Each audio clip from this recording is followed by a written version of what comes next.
Hello, welcome to Parents, Families, and Friends. I'm Paul Clifford, and this program is brought to you by parents, families, and friends of lesbians and gays. That's a mouthful, so we call it PFLAG. You can learn more about PFLAG by going to the web, www.pflag.org, www.pflag.org. Parents, families, and friends of lesbians and gays is concerned about their lesbian and gay family members, and of particular concern these days is gay marriage.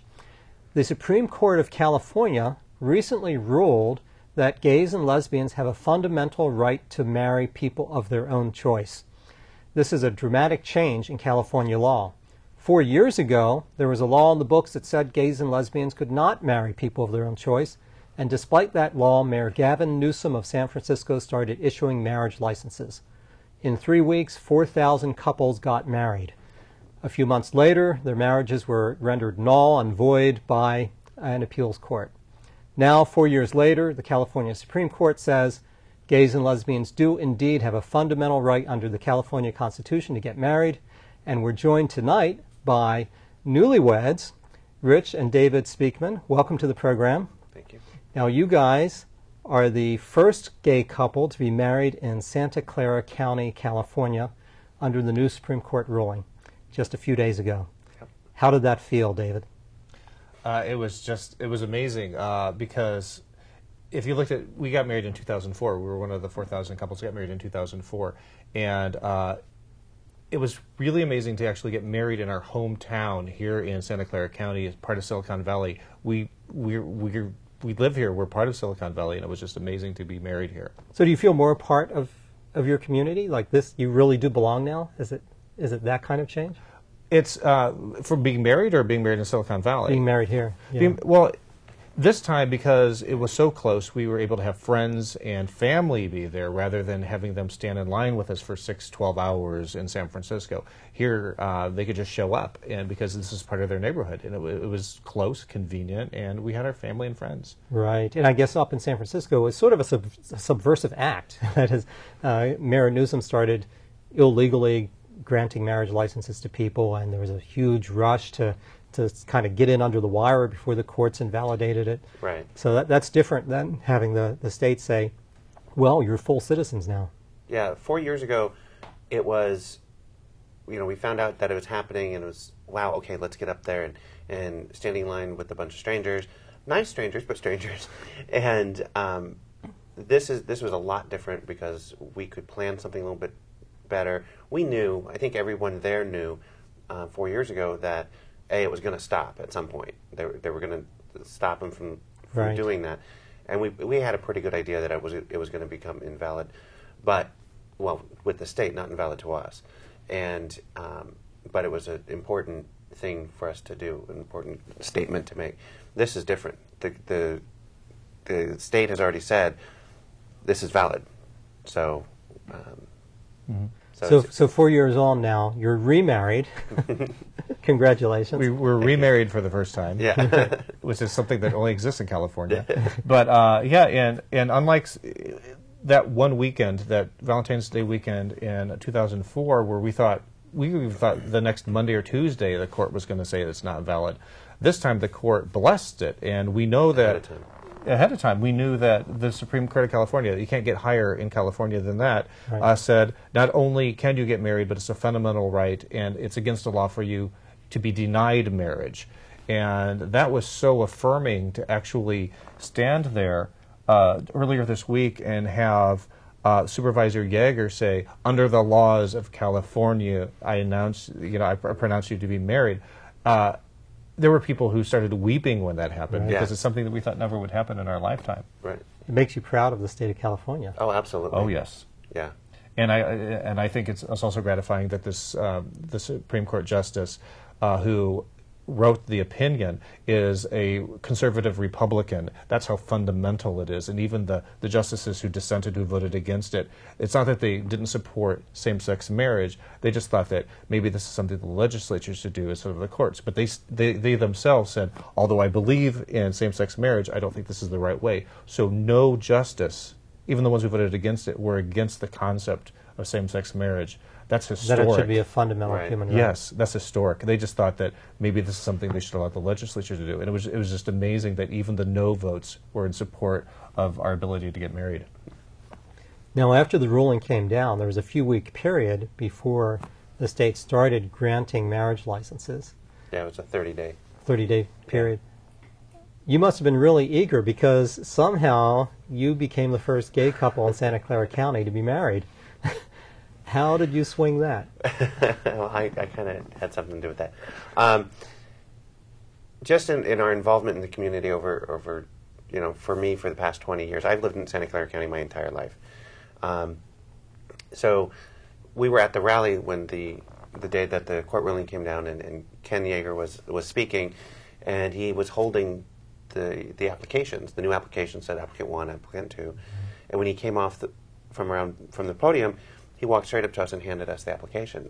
And almost in unison, David and I said, "We want you to marry us."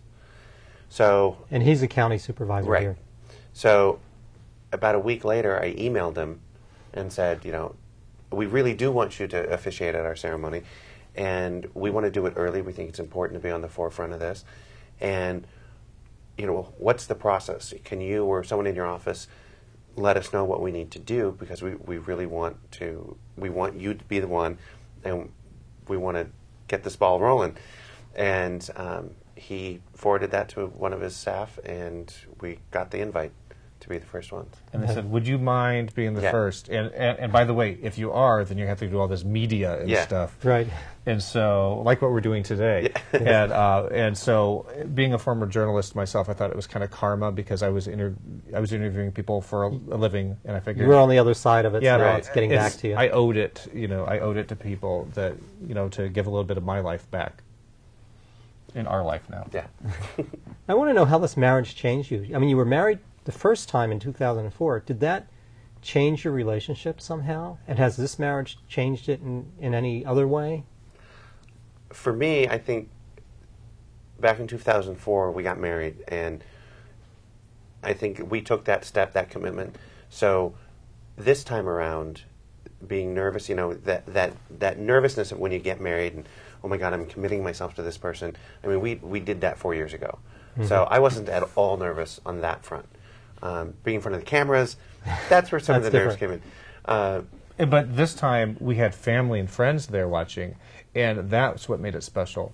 And it wasn't a hurry, we have to get this done because they may stop it on Tuesday. This was a hurry, let's get this done because we've been married for so long, we want to make it official under the law. Right. And this time we can have our family there, and that's what made us all teared up, is that we had our best favorite family members and friends and people dying to watch us get married, and they're looking back at us, and that's when we lost it. Right. That's when it became special, is because it's something that we could share in front of everybody, and everybody who made us a family, all of our family members, and that's what made this special. Yeah, we were given a certain number of people who could, because just physical space of the room, and we kind of went over it. They said 12 people. We had a little bit more than 12 people. Okay. The fire marshal looked at how many people had in there, almost fainted. And then he says, I can't kick people out of a wedding. And he just kind of left. And also you had a double wedding because the first lesbian couple Correct. got married simultaneous with you. Right. It was actually the way I really liked the way they did it, because there was us on this side, Ken was standing in the middle, and then the two women on the other side. And we had Ronnie never and Hannah. Right, Ronnie and Hannah. We hadn't met them before, but we've been talking to them over the past week, and they're really, really nice people. We've adopted them as part of our extended family because we got married together. So so we went up and said our vows, and then stepped back, and then Ronnie and Hannah stepped up and said their vows, and then stepped back, and then Ken made the final announcement. So technically, the four of us all got married at the same time. We got married 6 minutes earlier than they did, but it was at the same exact ceremony. Yeah, Okay. it was pretty neat. Now, your family, Rich, lives here in California, right? Most of it. Or yeah. most of it here.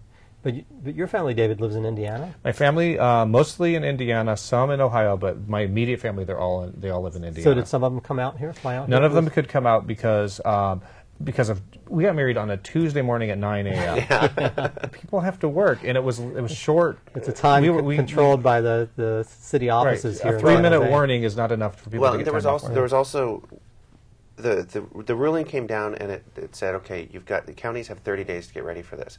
And then there was the whole push, there was the request for the stay, for the Supreme Court to stay the ruling until November. So it really wasn't, we didn't know for sure it was happening until the Supreme Court came back the second time and said, we're rejecting the request. Which was a week before we got married. Yeah, not enough so there wasn't enough time for airfares. Right, so there just wasn't enough time to get everyone out. And my mother is getting up in the years, although she's very lively. She the ability for her to get on the airplane for 6 hours is just not going to happen. So we're going to have to go back to Indiana to have a special. So what are you going to do there? You can have a wedding reception in Indiana? Well, we kind of did that when we got married in 2004, so Right. I think this time it's just going to be a family reunion where everybody says, well, finally it's legal. And when my mom calls him son-in-law, it's going to be for real instead of just her wishful thinking. Right. And we are planning on having a reception later this summer. Oh, great. So, Yeah. Well, after the first time then, did your relationship to your families change? Did they start looking at your partner differently because you had been married? I hadn't met him yet. You hadn't even met him? No, this is what happened. Before it was like, oh, that's just that guy David lives with. After the marriage, they're like, we have to meet the new son-in-law. You are bringing him back. No excuses. Here's money for a ticket. You're staying at our house. And then everybody came, and everyone was just great. Every single person in my family had to come and meet Rich, the guy that finally landed David. Yeah. After 35 years, somebody finally got it. So were they eager for you to get married? They were. Every single one of my brothers and sisters is married. I come from a traditional, conservative family where unless you're married, it's not a real relationship. It's kind of a test. And so I have 14 nieces and nephews. They all wanted to meet new Uncle Rich. And it was very interesting how fast they adopted him and kind of pushed me to the side, and there's the new star of the family. So it was kind of special to watch how easily he fit into my family. I think I chose very well because they all love him. So there was a lot of pressure on you to get married then. Yeah, well, there was pressure for me to have that kind of commitment before they recognized our relationship as valid as my brothers and sisters' marriage. Uh-huh. And so then Rich is the one who made you the honest man now. Yes. And seriously, now my sisters and my mom contact him before they even contact me. He's the primary contact now. They like him better than they like me. It's a little disturbing, but it's reassuring also that I chose right, that this is the one. Well, it's wonderful to get such acceptance. Oh, yeah. Yeah. I think a lot of people don't have that. But I think marriage probably facilitates it. Because people have a way of thinking about you as a couple now that they didn't have before, maybe. Yeah, it's not so much, oh, that's the latest one, or oh, he's living with someone, or it definitely is. Yeah. I think people view our relationship different. Now, for us, my family and his family have for a long time, and everyone is very excited that this is happening. But making that commitment, I think, is really, when you make that commitment to somebody, your family will view your relationship differently. Well, it's not universally there because we have some family members who are more accepting than other, and anybody who's gay or lesbian knows exactly what I'm talking about. And the fact that we're now married, we're husbands, we have the same last name, it's harder for people to refer to him as my roommate or me as a boyfriend because we are a family unit. And there's definitely a difference in some of the family members once I changed my name. There was one family member in particular who kind of woke up and went, oh, maybe this is serious. If he changed his name, it has to be serious. Oh, look at that. So how did that pan out? Most couples I see don't change names among gay and lesbian couples. Some of them do this chimeral thing where they stick the names together in some contorted way. We had talked about for the first 3 years after we got married in 2004, we had talked about commingling our names and blending them somehow. And just between our two last names, it was not going to work. And then I finally just went, you know what? Forget it. So I took my last name and moved it as a second middle name and took his name. Oh, I see. And he not only took it, now people think that I changed my name because it's so natural for him to have that name now. Or after a while, they won't be able to distinguish you two at all, I guess. Right. Through all the interviews, it has been kind of interesting to watch. Everyone say, so you guys have the same name. Like, how did that happen? Well, we're definitely not brothers because we look nothing Yeah. alike. But yeah, it's really weird to get mail with the same last name. It really. I didn't think it would affect me as much that we have the same last name. But when he gets junk mail, and his last name and my last name are exactly the same, it's weird that even telemarketers are recognizing the fact that we're a family. Right. And that's something that I never thought would. That has emotional import. It really did, and I thought, well, that's junk mail. You just throw it away. But you look at the junk mail, and it has the same. It's for us. Yeah. It was The kind of Speakmans. special. The first time, actually, Speakmans. I saved the first piece of junk mail that had his name on it because it was just so special and weird at the same time that I actually had an emotional reaction Yeah. to junk Now- mail. Oh, now, yeah. among heterosexual couples, it's almost always the case in which the woman changes her name. And until recently, there was incredible pressure on her to change her name. Everyone expected it. And if she didn't do that, or if they merged the names somehow, people would question that. Does anyone question your taking on the last name of your spouse? Not anyone that knows me. You know, there was, I don't want to say eyebrow raising, but people that I've known for a long time that didn't know I was doing it, and then I, would inform them. There was like, oh, that's really cool. I really haven't come across any negative feedback. So The biggest drama we had was he's a junior, and so he's named after his dad. right, And so that was kind of controversial for us. And and that's another reason it took 3 years Right, to do it. and my, Well, my did it take thought- 3 years to get over any opposition in the family, or it took 3 years to get over in your mind that you wanted to do took me 3 years to have the conversation with my dad because I really did not want to offend him, and I was just afraid I was going to offend him. And Right. When you're a junior and you're named after your father, you go to your namesake and say, "Oh, I'm going to change my name." Right. So I really wanted to handle that in such a way with respect for him, and it worked out pretty good. Actually, his mother was a little bit more concerned in the end than his dad was. Yeah. And so it was kind of nice that his mom was, well, what is your dad going to say about Concerned this? for his dad. Right. Yeah. Well, Everyone was worried that he was going to be upset about it, but and he's he probably the wasn't. most laid-back person in your family about it. Yeah. And he was actually he was sending us emails and pointers on how to get it done.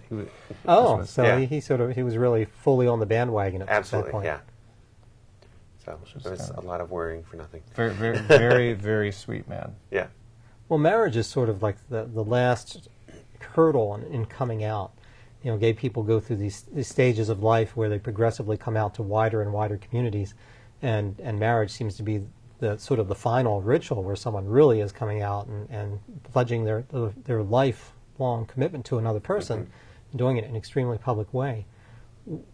Was that harder or easier than the sort of prior levels of coming out when you first came out to your parents and your families? Not for me. I work a lot in the LGBT community here in the South Bay, and so I'm pretty out as you can get. So the fact that all of my friends and family, of course, know, and David and I have been together for over 6 years now.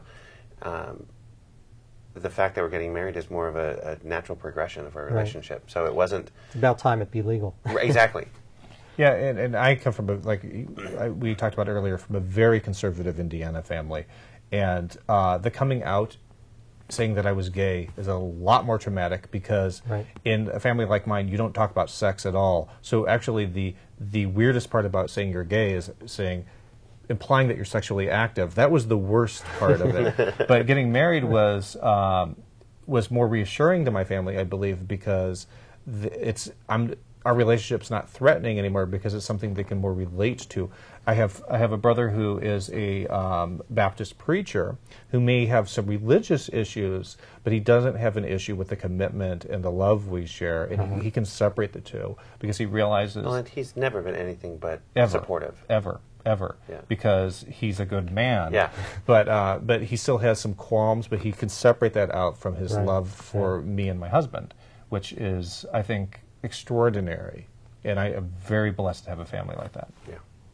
Have they always been that supportive? What was it like when you first came out to them? They're being very conservative. Were there rough times there at first? Well, my family's more of mind your own business, I'll mind my own business, and if I don't agree with you, that's fine. I still love you as a person. We just won't talk about it. We just don't talk about anything. We don't talk about it. And they were more concerned about the scandal that I had a sister who was living in sin who had a baby out of wedlock. At least that's not going to happen with a gay person. So we think. And so that was more of the controversy in my family at the time. And they're like, well, David's just gay. At least he's not living, with a baby out of wedlock. Right. So that it was kind of like. How old were you then when you came out to them? I was. Was that after you had moved out of the home? It was after I moved out of the home. In high school, all my classmates knew I was a big old queer, and they tended to, push me into lockers and stuff. But I really didn't come out to my family until after college, and I came out to some of them. It's selectively. If you've talked to any gay person, they've always told you that everybody has something similar. I came out to this sister first, and nobody. Don't tell mom. Same is true for me. Everything. Is that what everyone says? Don't tell mom? Yeah, or don't tell dad. It's one of the two. I told my sister, she said, you can tell anyone, but don't tell mom. And mom says, I kind of always knew. Or I never really knew, but if I had to pick one of my sons, it'd have to be you, that kind of thing. But I just told them all at once. And then finally, what happened was my Uncle Jim, who once people were talking about hush hush about David. And he finally says, David's gay, just get it out, let everybody know. And so then after that, my family was completely non-issue about it. But we still didn't talk about sex because that's just not something you do in Indiana. Right. Well, it's not something we ever did in my family. Yes. Was your family sort of the same when you came out to the marriage? Yeah. No. They all knew. They all knew. They knew before you told them. I came out to my mother, and then very quickly, just immediately told my sisters, and one sister said, "Duh, it's about time," and the other sister said, "Oh, thank God, there's this guy at work I want to fix you up with." And I'm like, Brenda, no.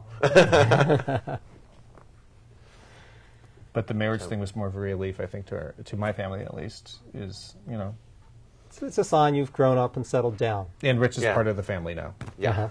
Not just a boyfriend. There's a place to put them. There's a category. Exactly. Right? Now, one thing that heterosexuals don't worry about after they get married is that someone else will come along and tell them they're no longer married, now they're divorced. Right. Okay. Been there, done that. We've got the T-shirt.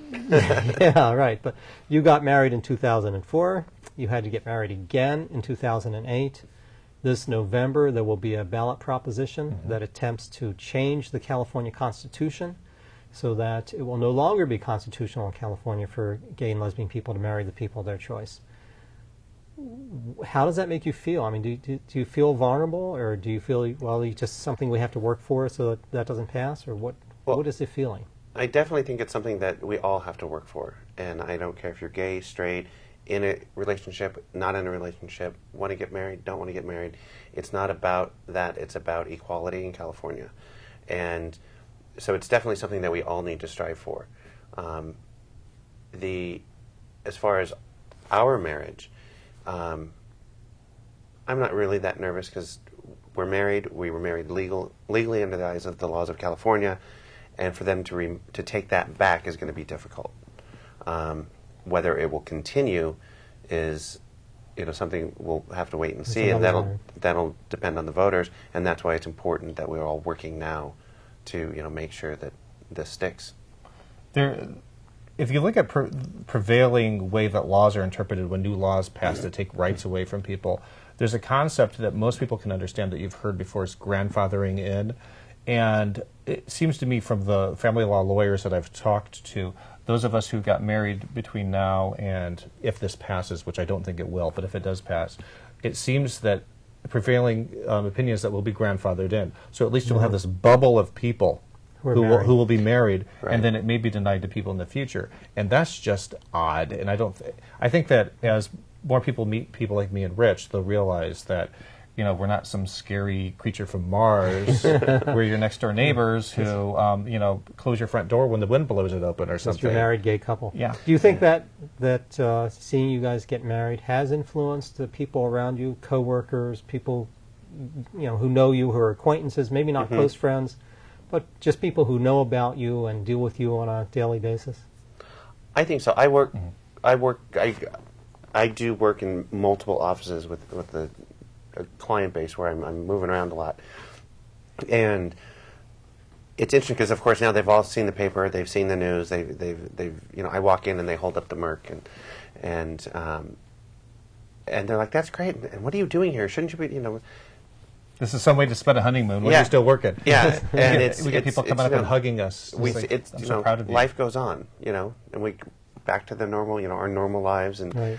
I always tell people that, forget about what you think for a minute, because if you looked in my living room window on a random Wednesday, it's going to be just like looking at any other random living room window. We've got the TV on, the dog's on the couch next to me, David's on And the we're computer. fighting over who has the remote control. Yeah. So do you think you've changed their opinions, though? Do you think that people will vote in a certain way because of knowing you? I would hope so. I would hope that they would see anyone who had a question, or was wondering about it, if I were able to influence them, that it's just, we're just two people sharing our lives together, and it's not nearly as salacious as people might think. And if they put a face on what same-sex marriage looks like, I don't think if people realize that we're just two kind, normal people, I doubt people would be voting to tear our family apart. I just don't think California would do that. I don't think so either. Yeah, people are not mean-spirited. Once they know people who are married, Yeah. it becomes a non-issue. I Well, guess. that and the question I like is, okay, now that David and I are legally married in the eyes of the law, how has that changed anybody else's marriage? How has that affected anybody else's marriage? It doesn't. It just doesn't. Okay, you've been married 3 days, but you haven't had a honeymoon yet? Nope. We've had 6 years of honeymoons since There we've you been go. together. Oh, okay. Well, that's good. We'll close on that, and then we'll interview you again in another 6 years and see what you say. I want to thank you so much for joining us. Thank you. I hope you don't have to get married again. I'd like to see this marriage go forever. Thanks so much. Thank you. Thank you. And thank you so much. Please join us again.